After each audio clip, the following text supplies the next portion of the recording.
नमस्कार दोस्तों, पाथफाइंडर पर आप सभी का स्वागत है। दोस्तों, जैसा कि आप हेडिंग देख ही रहे हैं, जापान के आइलैंड में endangered sea turtles have been found stabbed. बहुत सारे, नॉट जस्ट 1 और 2, 30 से 40 सी टर्टल्स जो कि एंडेंजर्ड हैं वो स्टैब्ड पाए गए हैं जापान के एक आइलैंड में। क्या है पूरा केस, इसके बारे में बात करेंगे। उससे पहले, जैसा कि हम सभी जानते हैं कि पर्यावरण संरक्षण को लेकर, एनवायरमेंट कंजर्वेशन को लेकर सभी देश बहुत ज़्यादा जागरूक हैं और अवेयरनेस फैलाने का प्रयास भी किया जाता है, हर लेवल पर प्रयास किया जाता है। ऐसे में इस तरह की न्यूज़ आना थोड़ा सा डिसअपॉइंटिंग हो जाता है, जहां पर हम हर तरफ से प्रयास करना चाहते हैं, कोशिश करना चाहते हैं कि किसी भी प्रकार से अपने पर्यावरण को हम बचा सकें। आइए देखते हैं एग्जैक्टली हुआ क्या। तो at least 30 to 50 green sea turtles, 30 से 50 ग्रीन सी टर्टल्स थे जो कि या तो डेड पाए गए या फिर ऑलमोस्ट डाइंग स्टेट में थे near Kumejima. Kumejima is this place. So Japan का ही आइलैंड है ओकिनावा आइलैंड में ही कुमेजीमा एक छोटा सा आइलैंड है, यहां पर ये पाया गया है। It is a remote Japanese island in south southern Okinawa prefecture. ठीक है, पुलिस ने एक इन्वेस्टिगेशन लॉन्च कर दी है, जैसा कि CNN रिपोर्ट में बताया गया। और जापान का जो नेशनल डेली है मेनिची, उसने रिपोर्ट किया कि कुछ sea turtles were struggling to move. कुछ तो ऐसे थे जो मूव करना चाह रहे थे, while others had already died, और कुछ were found dead.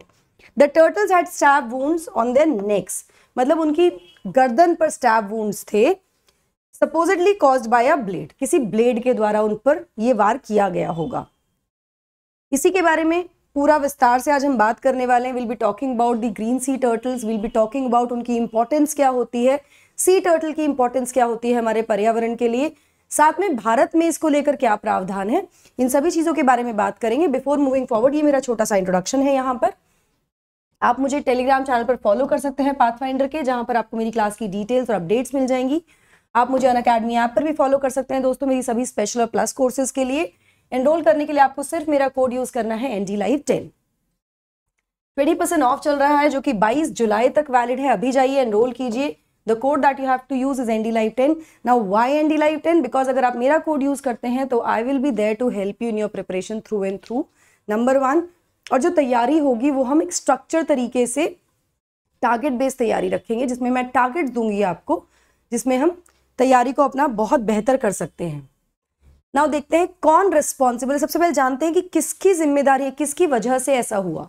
सो ऐसा कहा जा रहा है कि according to the local news, ये कहा जा रहा है कि एक फिशरमैन, एक फ्रस्ट्रेटेड फिशरमैन ने कन्फेस किया है कि उसने स्टैब किया है इन सी टर्टल्स को to death after they were entangled in his fishing nets. उसके जो फिशिंग नेट्स थे उसमें किसी तरह से फंस गए टर्टल्स और ये निकल नहीं पा रहे थे। तो उस गुस्से में आके दिस फिशरमैन, जिसका नाम डिस्क्लोज नहीं किया गया है, ही स्टैब्ड दीज टर्टल्स। यहां पर मैं आपको बता दूं कि जो ग्रीन सी टर्टल्स हैं वो मेजरली कहां पाए जाते हैं, वो इनहेबिटेंट्स होते हैं केल्प फॉरेस्ट के कुमेजीमा में, जो कि कहां पर लोकेटेड है, इन साउथ जापानीज मेनलैंड, जो मैंने आपको भी बताया। केल्प फॉरेस्ट क्या होते हैं? ये अंडर वाटर फॉरेस्ट होते हैं जिसमें केल्प ग्रो करता है बेसिकली। ठीक है, ये जो एरिया है ये अधिकतर कैसे पाया जाता है, सी ग्रास से कवर्ड पाया जाता है, जिसको टर्टल कंज्यूम करते हैं। तो टर्टल्स का जो मेन फूड है, जो फीड वो जिस पर करते हैं, वो दैट इज सी ग्रास। तो इसकी क्या इंपॉर्टेंस है, इसके बारे में हम डेफिनेटली बात करेंगे। जो ये व्यक्ति है, इसने कहा कि कुछ टर्टल्स को उसने रिलीज कर दिया सक्सेसफुली, लेकिन कुछ टैंगल्ड अप रह गए, मतलब वो नहीं रिलीज हो पाए उसके नेट से। तो finally what he did, he started stabbing them, उसने उनको स्टैब करना शुरू कर दिया। अब ये ग्रीन सी टर्टल्स होते क्या हैं, ये कैसे डिफरेंट है बाकी टर्टल्स से? तो according to National Wildlife Federation, जो ग्रीन सी टर्टल्स को अलग करता है बाकी टर्टल्स से, वो इनके टॉप शेल्स हैं। मतलब ये जो आप देख रहे हैं ना, ये शेल्स जो हैं, ये इसको थोड़ा सा डिफरेंट बनाता है। ये लार्जेस्ट होते हैं of the hard shell sea turtles. The green sea turtles are the largest species of the sea turtles, जिनका हार्ड शेल होता है। The green sea turtle can weigh up to 300 to 350 pounds. इनका जो वजन है वो 300 से 350 पाउंड हो सकता है, जैसे एक अडल्ट का। और ये काफी फियस्टी हो सकते हैं अगर ये थ्रेट में है, मतलब इन पर कोई खतरा होता है तो ये काफी डेंजरस भी हो सकते हैं। ठीक है, तो जो शेल है इनका वो कवर करता है लगभग पूरी बॉडी को टर्टल की। यू कैन सी जो शेल है ये लगभग पूरे शरीर को कवर करता है, except for the the flippers and head, सिर्फ इसके फ्लिपर्स और इसके हेड को छोड़ के बाकी सारा पोर्शन जो है कवर्ड होता है, इनकी पूरी बॉडी कवर्ड होती है इस हार्ड शेल से। डिस्पाइट द नेम, बेशक इनका नाम ग्रीन सी टर्टल्स है, they are not always green in colour. ठीक है, ये आप ध्यान रखिएगा। कहां पर पाए जाते हैं? सब ट्रॉपिकल और ट्रॉपिकल ओशंस में पाए जाते हैं अक्रॉस दी वर्ल्ड। विश्व के जितने भी ट्रॉपिकल सब ट्रॉपिकल ओशन है वहां पाए जाते हैं। अधिकतर इनकी जो पॉपुलेशन है वो देखी गई है अटलांटिक, इंडियन ओशन और पैसिफिक ओशंस में भी। तो मतलब हम ये कह सकते हैं कि विश्व के सभी ओशंस में ये पाए जाते हैं, सभी जगह इनका मतलब ये मिल जाते हैं बेसिकली। ठीक है, चलिए now why are they endangered. तो जनरली अगर एक ओवरव्यू देखा जाए टर्टल्स को लेकर, तो सभी स्पीशीज जो है टर्टल्स के, वो सी टर्टल्स के, वो उन्हें क्लासिफाई किया गया है या तो थ्रेटेंड कैटेगरी में या फिर एंडेंजर्ड कैटेगरी में, and they are listed under the IUCN's Red List. IUCN की रेड लिस्ट में इनको थ्रेटेंड या एंडेंजर्ड एनिमल की कैटेगरी में लिस्ट किया हुआ है। According to World Wide Fund for Nature, they are protected and conserved worldwide. और वर्ल्ड वाइड फंड जो है, जो नेचर के लिए है, WWF नेचर के लिए जो है, उसके अकॉर्डिंग पूरे विश्व में ही सभी देश इनको प्रोटेक्ट और कंजर्व करने का प्रयास कर रहे हैं। ठीक है, प्रयास किया जाता है। पिछले कुछ समय से ग्रीन सी टर्टल की जो पॉपुलेशन है उसमें 90% तक डिक्लाइन देखा गया है। Over the past half century, लगभग 50 सालों से ऐसा देखा जा रहा है कि डिक्लाइन हुआ है according to the National Wildlife Federation. Reasons क्या बताए जा रहे हैं? Climate change can be one of the reasons, of course we know. Global warming is one of the reason. Habitat loss इनका हो रहा है। Diseases like fibropapilloma, basically fibropapilloma is disease जहां पे इनको सिस्ट जैसे मतलब ट्यूमर्स जैसे हो जाते हैं बॉडी में, जिसकी वजह से इनकी पॉपुलेशन डिक्रीज हो रही है। उसके अलावा पोल्यूशन जो होता है बीचेस के आसपास, इसने भी काफी ज्यादा एट्रीब्यूट किया है इनकी, मतलब एक तरह से थ्रेट है, खतरा है वो इन टर्टल्स के सर्वाइवल के लिए। अगर हम जापान की बात करें तो जापान में भी ग्रीन सी टर्टल्स को एंडेंजर्ड कैटेगरी में रखा गया है, जिसको लेकर जितने भी एनिमल राइट ग्रुप्स हैं वो काम करते हैं, इनके कंजर्वेशन को लेकर प्रयास किए गए हैं इन ओकिनावा एंड कागोशिमा। ये जो एरियाज हैं, जो मेजर एरियाज है जहां पर ये ब्रीड करते हैं, या फिर ये दीज टर्टल्स ऑफन ले लेग्स, इनके ब्रीडिंग ग्राउंड्स की तरह देख सकते हैं। तो एनवायरमेंटलिस्ट जो हैं जापान में, वो क्या करते हैं कि वो नेस्टिंग बीचेस को पेट्रोलिंग के द्वारा मतलब एक तरह से प्रोटेक्ट करते हैं। पेट्रोलिंग की जाती है और देखा जाता है कि कोई भी इन टर्टल्स को बॉदर ना करे। ऐसे प्रयास किए गए जापान में, जिसकी वजह से क्या हुआ, इनकी पॉपुलेशन काफी ज्यादा मल्टीप्लाई हुई, बढ़ी।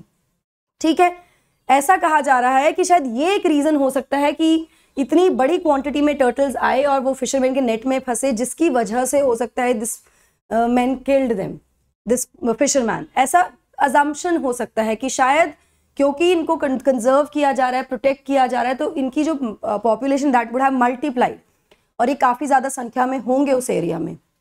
This is one of the assumptions. इसी के साथ साथ इनको प्रोटेक्ट करने के लिए कल्चर ऑफ ईटिंग टर्टल्स को खाया भी जाता था, उसको भी अब क्या कर दिया गया है, धीरे धीरे वो भी फेड हो गया है। ठीक है, तो जापान में ऐसा काम किया जा रहा है इनको प्रोटेक्ट करने के लिए, लेकिन अब अनफॉर्चुनेटली वहीं से इंसिडेंट हुआ है। Now why are these sea turtles important? कोई भी सी टर्टल एनवायरमेंट के लिए या क्यों इंपॉर्टेंट है? तो देखिए, किसी भी हेल्दी ओशन के लिए सी टर्टल की आवश्यकता है। हमने शुरुआत में देखा कि सी ग्रास पर ये फीड करते हैं। ठीक है, सी टर्टल जो है ये कीस्टोन स्पीशीज होते हैं। Keystone are very very important species, जिसकी वजह से मतलब वो इतने इंपॉर्टेंट पार्ट होते हैं पर्यावरण के कि अगर उनकी पॉपुलेशन घटती है तो वो बाकी जो वाइल्ड लाइफ है, जो बाकी पर्यावरण है, उसको भी प्रभावित करती है। तो ऐसे स्पीशीज को कीस्टोन स्पीशीज कहा जाता है। वेरी वेरी इंपॉर्टेंट पॉइंट्स को याद रखिएगा। अगर कीस्टोन स्पीशीज रिमूव किया जाएगा उस हैबिटेट से, तो जो नेचुरल ऑर्डर है, मतलब जो प्राकृतिक ऑर्डर है उस पूरे हैबिटेट का, वो डिस्टर्ब हो जाएगा, वो अफेक्ट होगा, जिसका इंपैक्ट पूरी की पूरी वाइल्ड लाइफ और उस फौना पर पड़ेगा, जो उसके आसपास का जो भी मतलब पूरा का पूरा एनवायरमेंट विल बी डिस्टर्बटेड बेसिकली। ठीक है, इसके साथ साथ मेजर रीजंस क्यों है, क्यों ये कीस्टोन स्पीशीज की तरह देखे जाते हैं? देखिए, एक तो ये एक जगह पर फीड करते हैं, ठीक है, और उसके बाद ये माइग्रेट करते हैं किसी और बीच पर टू ब्रीडिंग के लिए किसी और बीच पर जाते हैं। सी टर्टल्स इसीलिए बहुत important biological transporters of nutrient and energy माने जाते हैं, क्योंकि एक जगह वो फीड कर रहे हैं और दूसरी जगह जाके वो ब्रीड कर रहे हैं, तो वो एक तरह से ट्रांसपोर्टर्स का काम करते हैं, जो कि जैविक ट्रांसपोर्टर्स हैं। किस चीज के? एनर्जी के और न्यूट्रिएंट्स के। किस किस के बीच में? मरीन और टेरेस्ट्रियल इकोसिस्टम के बीच में, समुद्रीय और जो लैंड इकोसिस्टम है उसके बीच में सी टर्टल अधिकतर सी ग्रास पर फीड करते हैं और सॉफ्ट कोरल्स पर फीड करते हैं, इसलिए उनको कहा जाता है इकोसिस्टम इंजीनियर्स। क्यों? देखिए, सी ग्रास पर फीड करेंगे तो एक तो उनकी जो मल्टीप्लिकेशन ऑफ सी ग्रास होता है उसको कंट्रोल करते हैं। Sea grass can be very very dangerous, अगर बहुत ज्यादा क्वांटिटी में हो जाएगी तो of course it will turn out to be very very dangerous for the entire ecosystem. तो उस सी ग्रास की पॉपुलेशन या सी ग्रास के मल्टीप्लिकेशन को कंट्रोल करते हैं टर्टल्स। सी टर्टल जो होते हैं इस पर फीड कर कर कंज्यूम करते हैं उनको ये। उससे क्या होता है कि बेसिकली एक तो उनकी ओवर ग्रोथ, ओवर पॉपुलेशन बचती है, प्लस नई सी ग्रास आती रहती है। तो overall they are very very important for the environment. अगर हम भारत की बात करें तो हमारे यहाँ पर भी सी टर्टल मीट और एग्स एक इंपॉर्टेंट सोर्स ऑफ न्यूट्रिशन रहे हैं कोस्टल कम्युनिटीज के लिए फ्रॉम द पास्ट, करेक्ट। लेकिन अभी की बात करें तो इंडिया में भी इनको सुरक्षण या संरक्षण प्रोवाइड किया गया है under wild life protection act 1972। तो ये जो सी टर्टल्स हैं इनको प्रोटेक्शन दिया गया है WPA 1972 के अंडर भारत में, जिसके बाद जो भी टर्टल मीट या एग्स हैं उनका कंजम्पशन को बिल्कुल बैन कर दिया गया है, एक्सेप्ट फॉर 2 कम्युनिटीज जो इंडिजीनियस ट्राइबल कम्युनिटीज हैं, which is Onges and Shompen. Onges भी हो सकता है, ओंजेस भी हो सकता है, और ये कम्युनिटीज कहाँ पाई जाती हैं? अंडमान निकोबार आइलैंड्स में पाई जाती हैं। सो इस पूरे सेशन में हमारे लिए बहुत सारी इंपॉर्टेंट इंफॉर्मेशन आई है।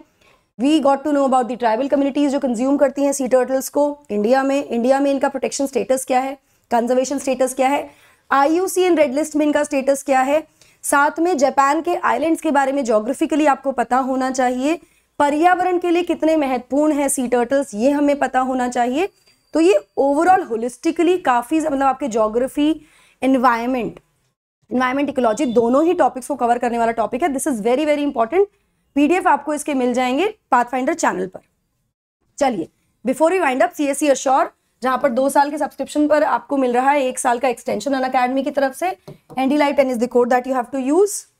टेस्ट प्लेटफॉर्म पर चल रहे हैं, again you have to use my code NDLive10 दोस्तों। CSE नोट्स 2.0 अभी जाकर एनरोल कीजिए, जहां पर आपको इंटीग्रेशन मिल जाएगा UPSC मेंस PYQs का, टाइमलाइंस और माइंड मैप्स भी है, कंटेम्प्रेरी इश्यूज में सभी कवर किए गए हैं। UPSC CSE GS कॉम्बैट हर संडे को होता है। एनरोल करने के लिए आपको सिर्फ मेरा कोड यूज करना है NDLive10। Why Unacademy? Because Unacademy gives you the widest choice of educators, flexibility to change your course, unlimited views on lectures। इस तरह के बहुत सारे बेनिफिट्स आपको मिलते हैं along with the result that we are producing year after year। 0% EMI का option भी अवेलेबल है अगर आप लोन के लिए जाना चाहते हैं Unacademy प्लेटफॉर्म पर। लेजेंड्स विजडम सीरीज शुरू हो चुकी है कल से 20 जुलाई से, जहां पर सभी जो दिग्गज हैं Unacademy के वो आपको गाइड करेंगे, आपको डायरेक्शंस देंगे, आपको बताएंगे वो कौन से तरीके हैं, लाइफस्टाइल चेंजेस जो चीजें आपको अपनी प्रिपरेशन में इन्वॉल्व करनी चाहिए, इंक्लूड करनी चाहिए, so that you can actually achieve your target to reach achieve your goal basically. CSE batches की मैं बात करूं तो 21 जुलाई से यानी आज से बैचेस शुरू हो रहे हैं, अभी जाकर एनरोल कीजिए दोस्तों। ऑप्शनल कार्निवल भी प्लेटफॉर्म पर लाइव है, जहां पर major option sociology, history, geography, PSIR, psychology, maths, pubad, agriculture, anthropology, ये सभी ऑप्शंस आपके यहाँ पर कवर कराए जा रहे हैं। डाउट दरबार ये फ्री डाउट सॉल्विंग सेशंस हैं, इसमें भी आप एनरोल कर सकते हैं with my code NDLive10। That's it from my side. Do not forget to like, share and subscribe to the channel अगर आप पहली बार आए हैं, और अगर क्लास अच्छी लगी हो तो please write NDLive10 in the comment section and take care. God bless you, stay safe.